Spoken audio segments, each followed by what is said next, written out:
Welcome to the deep dive. Today we're tackling something fascinating, winemaking, one of the oldest crafts around, colliding head-on with, well, the future artificial intelligence and machine learning. Yeah, it's a really big shift we're seeing. We're going to explore how AI is digging into pretty much every part of making wine. From the ground up, literally. Exactly. From, precision viticulture, basically managing the vineyard vine by vine, using tech, right through to how wineries strategize and sell their product. We'll look at specific technologies, the results they're getting, and what's driving this, especially in competitive places like, say, Brazil's wine industry. Sounds like quite the journey. Yeah. So we'll start in the vineyard, see how tech's changing things there, then head into the cellar for this vinification 4.0. That's the term. Okay, and then wrap up with how AI shapes business strategy and even your experience when you pick up a bottle. All right, let's get into it. So let's start where it all begins, the vineyard. We're seeing this big move towards smart agriculture. Seems like winemakers are relying a bit less on just gut feeling and more on actual data. That's right. They're using things like sensors in the ground, drones flying overhead, satellite images even, all constantly feeding back info on soil, moisture, temperature, sunlight, you name it. And the point of all this data? Well, it's really about efficiency, but also, crucially, sustainability. With all that data, AI can act like a plant doctor. A digital diagnostician. Sort of, yeah. Algorithms look at images, maybe from drones or cameras on the ground, and they can spot vine diseases or pests super early. So instead of just spraying everything just in case. Exactly. You can target just the specific vines that need help really precisely. That means way less chemical use, which is better for the environment, probably better for the grapes too, and it leads to a more sustainable way of doing things. Okay, so healthier vines, less impact. But you also mentioned forecasting. It's not just about reacting, it's predicting too. Absolutely. Think about predicting the perfect harvest date. That's always been tricky, relying a lot on the winemaker's experience, tasting the grapes. A bit of an art form. It is, but now AI can analyze years of climate data, current sensor readings, how the grapes are developing, and actually suggest the optimal time to pick. It adds a layer of data-backed confidence to that crucial decision. It helps ensure the grapes are picked right at their peak. Right. Getting that timing perfect makes a huge difference in the final wine. Now, speaking of harvest, yield estimation. That sounds like a major challenge. Oh, it's a huge headache. Yeah. Traditionally, you'd maybe count bunches on a few sample vines, weigh some grapes. It's destructive, takes ages, and honestly, it's often not very accurate. Why not? Because vineyards are just so variable. The vines on a sunny slope versus the ones down by the trees, they ripen differently, produce different amounts. Trying to extrapolate from a small sample is really hard. Okay, so enter deep learning. How does that help? Well, now researchers are using cameras, often just standard RGB ones like in your phone, mounted on tractors or drones. These cameras capture images, and then object detection algorithms count the grape bunches automatically. Non-invasively. Exactly, and they often use architectures like YOLO 4. YOLO 4. We've heard that one before. You only look once. Remind us what that means. It's about speed, essentially. Instead of scanning an image multiple times, YOLO looks at the whole picture just once and figures out what objects are there grape bunches in this case and where they are, all in one go. Vital for analyzing tons of images quickly. Makes sense for covering a whole vineyard. Yeah. But the big problem must be leaves getting in the way, right? Occlusion. That is the #1 challenge. Leaves block the view of the grapes.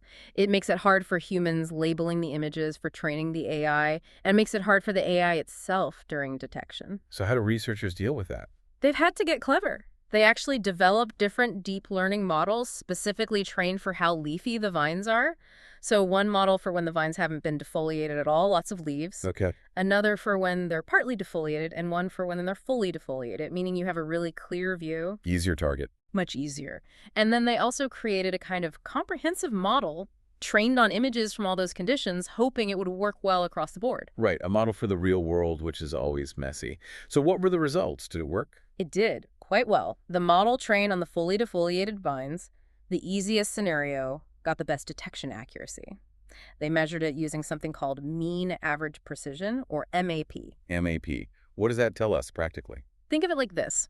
How well does the system find the bunches and draw an accurate box around them?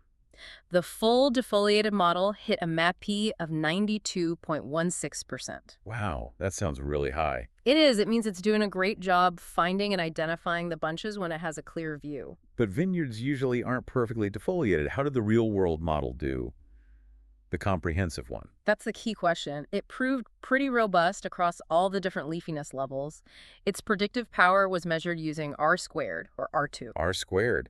That tells you how well it predicts something it hasn't seen before. Exactly. The comprehensive model achieved an R2 of 0.81 in testing. That means it could explain about 81% of the actual yield variation on new unseen data, which is frankly very strong for this kind of complex biological system. 81% is impressive. But it also shows that occlusion, the leaves, really is the limiting factor. Definitely. It's the biggest hurdle remaining for accuracy. Okay, but I have to ask the practical question here. You've got drones, cameras, powerful computers processing this. Is getting an 81% correlation really worth all that expense, especially for, say, a smaller family winery? Could a really experienced vineyard manager get close enough just by walking the vines? That's the million-dollar question, isn't it? Look, the AI isn't necessarily replacing the manager's intuition. What it does is remove a huge amount of guesswork and provides data at a scale a human just can't match. Which is about consistency and breadth. Yeah, a manager relies on experience, maybe sampling a few areas. But the AI can give you granular data for every single block, standardized almost instantly. It lets the manager make much more informed decisions about where to focus resources, like irrigation or targeted harvesting. I see. So the return on investment comes from maybe preventing losses, hitting quality targets more consistently, saving labor on manual counts. Precisely. For wineries aiming for that premium quality tier, that level of data-driven consistency can be invaluable. It reduces risk. That makes sense. Yeah. Okay, so we've optimized the vineyard, estimated the yield. Let's follow those perfectly counted grapes into the winery itself. This is where we get into vinification 4.0, right? Yeah, moving the AI into the cellar. Here, it's less about counting and more about controlling the winemaking process itself for consistency and quality. Oh, so? And fermentation. You've got connected vats, right? Machine learning algorithms can monitor sensors inside those vats, constantly measuring temperature, the density of the juice, sugar levels. The basic. The critical basics, yeah. The AI ensures conditions stay absolutely ideal, aiming for the same perfect fermentation profile every single time, year after year, even if the incoming grapes vary a bit. Okay, controlling the physical parameters. But what about the sensory side? Taste, smell? That seems like the really hard part for a machine. It is the frontier, absolutely, but there are projects tackling it. There's a German Pinot project, for instance, using AI with specialized sensors, sort of like electronic noses and tongues. Seriously, electronic tongues. Well, electrochemical sensors designed to detect the specific volatile compounds related to odor, taste, and even texture during fermentation. So it's not tasting like a human sommelier, but it's tracking the chemical fingerprints of flavor and maybe spoilage. Exactly that. The primary goal there is to predict problems before they happen, like detecting the early signs of hydrogen sulfide, that rotten egg smell when the concentration is still too low for a human winemaker to notice. Ah, so it gives them a heads up. It can give them hours, maybe even a day or two, to intervene with the right winemaking techniques and save a batch that might otherwise have been ruined. It's like a next-level quality control. That's huge. And I imagine all this real-time data from the vats isn't just used in the moment. It feeds back into bigger decisions. Oh, absolutely. This is where it gets really strategic. Right. The AI systems compare the current fermentation data, the resulting chemical analysis of the wine, against historical data. You know, what did our best vintage look like chemically? What went wrong in that difficult year? Learning from the past. Precisely.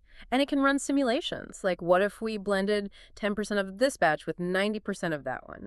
It might suggest adding, say, 5% more Merlot from a specific block to perfectly balance a Cabernet Sauvignon blend based on the profiles it's seeing. That's moving into real product design.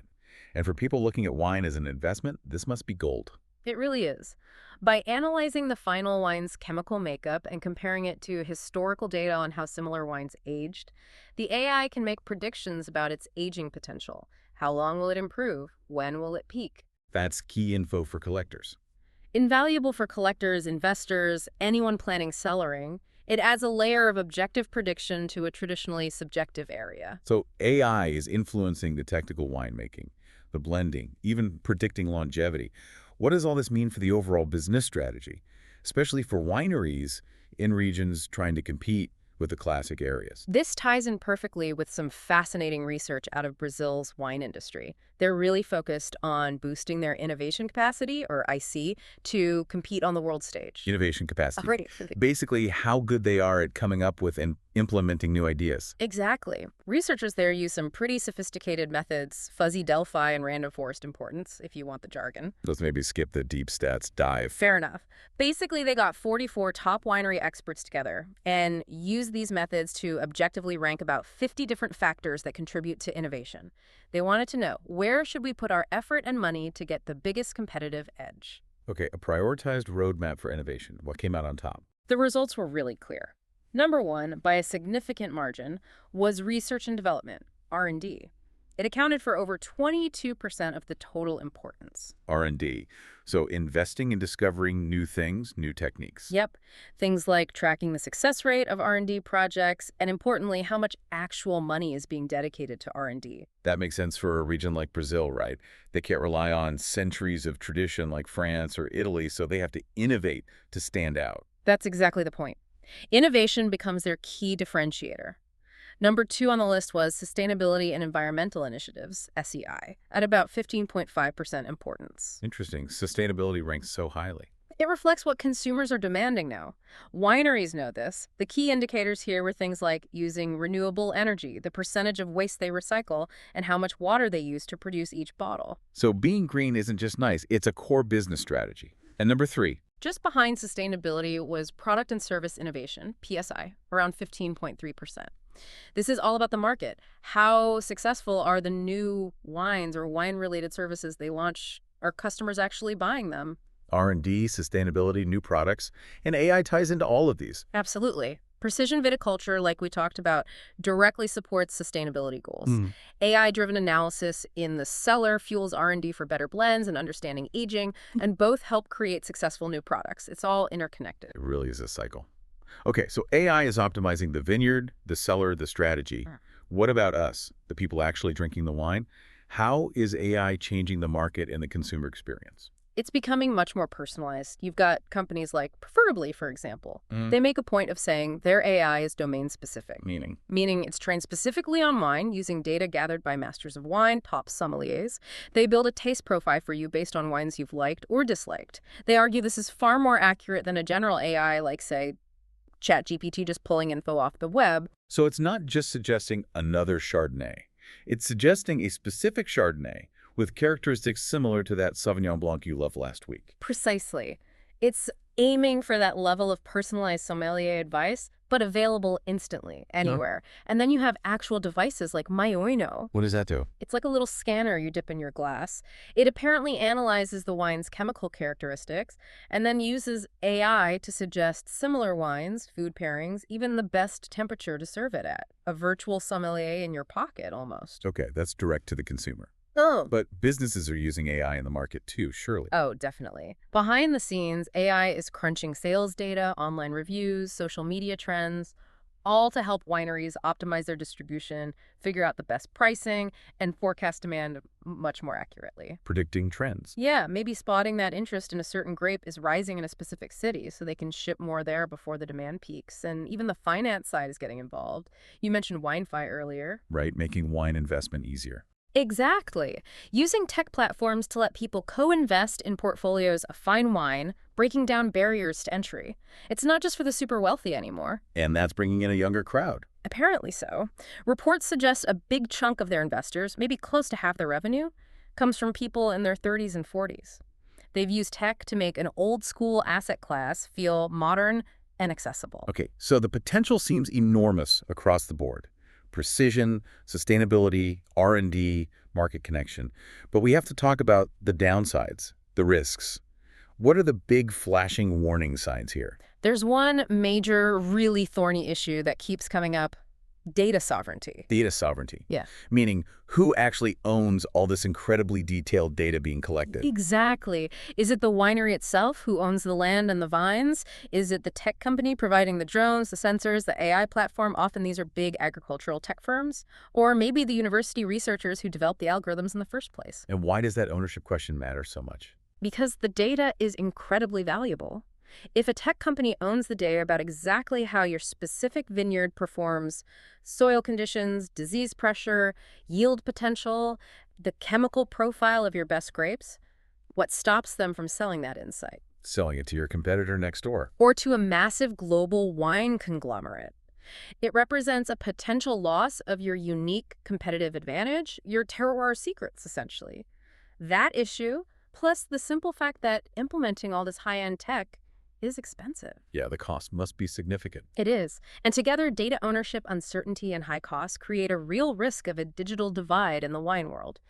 The big players can afford it and potentially leverage the data, while smaller, family-run wineries might get left behind. It's a classic technology adoption challenge, really, potentially concentrating power. It is.